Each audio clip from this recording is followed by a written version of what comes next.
It is a great honor for me to greet you and to open today the first International Winter Soldiers hearing ever to be held in Europe. I want to thank everyone who has contributed their time, money, and energy to make this event possible.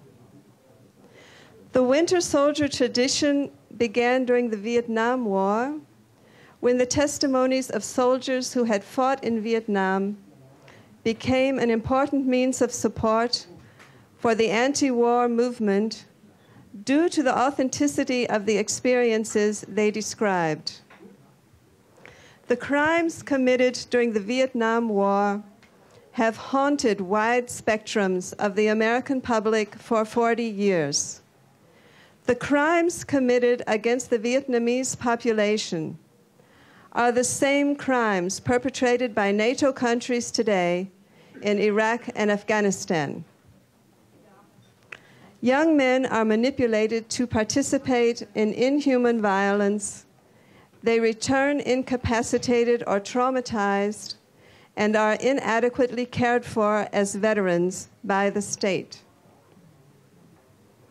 The words Winter Soldier were inspired by Thomas Paine in Valley Forge at a time when America was a revolutionary country, a revolutionary concept, and the soldiers of the revolution were freezing and starving outside of Philadelphia during their fight for independence from Great Britain.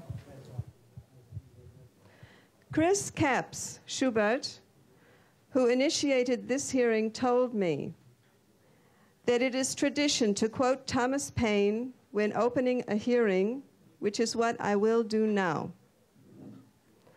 Thomas Paine was describing Valley Forge, a particularly desolate battle during the fight for American independence. He said, "These are the times that try men's souls. The summer soldier and the sunshine patriot will in this crisis shrink from the service of their country, but he that stands it now deserves the love and thanks of man and woman.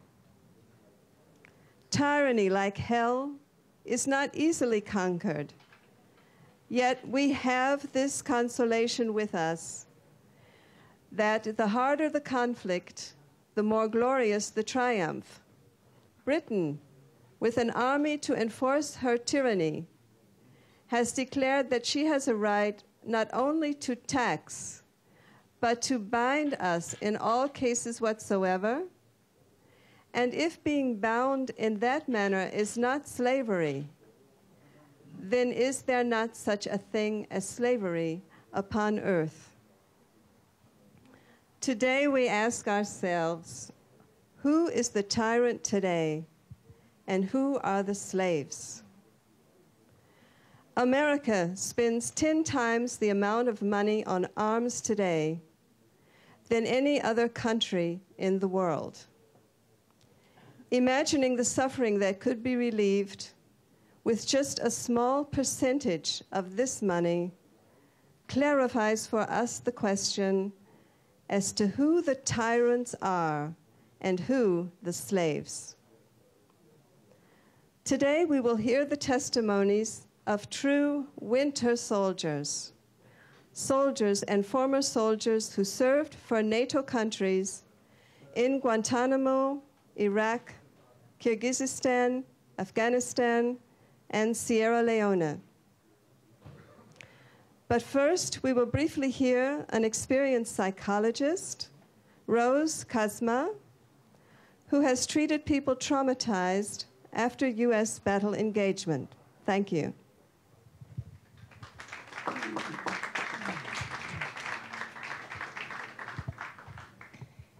Hi, good morning. I also am very proud to be here today and to participate and contribute in some small way to the first Winter Soldier Europe.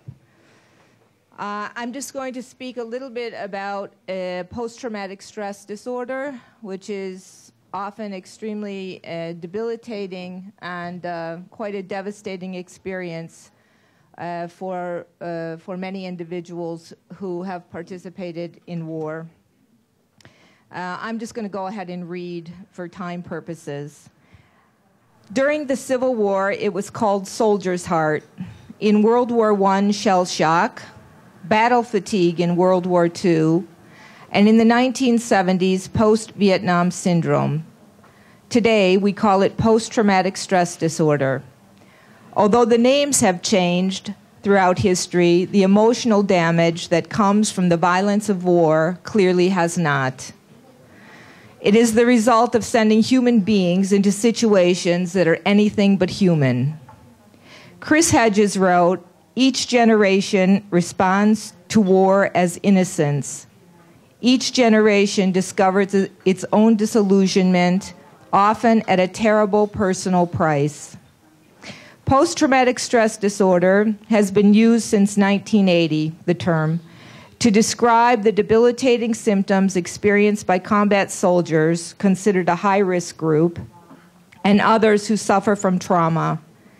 PTSD results when one experiences or witnesses an event that involves actual or threatened death or serious injury to self or others, and one's response involves intense fear, helplessness, and/or horror. PTSD in combat soldiers usually differs from that of the general population in a couple of very important ways. While combat soldiers are victims, they are aggressors as well. Individuals who develop PTSD identify a precipitating event, that is the trauma, and for most in the general population, this means a single isolated event. For combat soldiers, however, especially those engaged in wars of insurgency like Iraq and Afghanistan, the precipitating event is anything but singular or isolated. Rather, it is one long, protracted trauma that lasts at least 15 months, the length of a combat tour.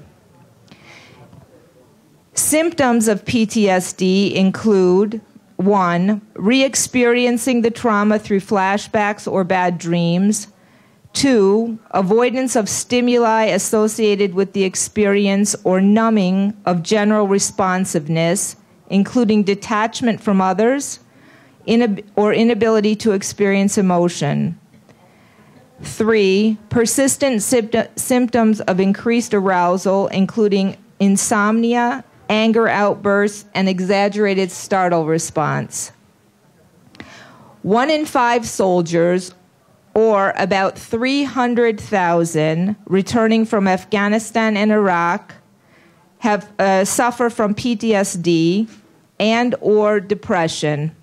And it is estimated that there will be 20,000 new cases for every year the war continues. Active duty soldiers are unlikely to be diagnosed with PTSD. In fact, they are probably more likely to be punished.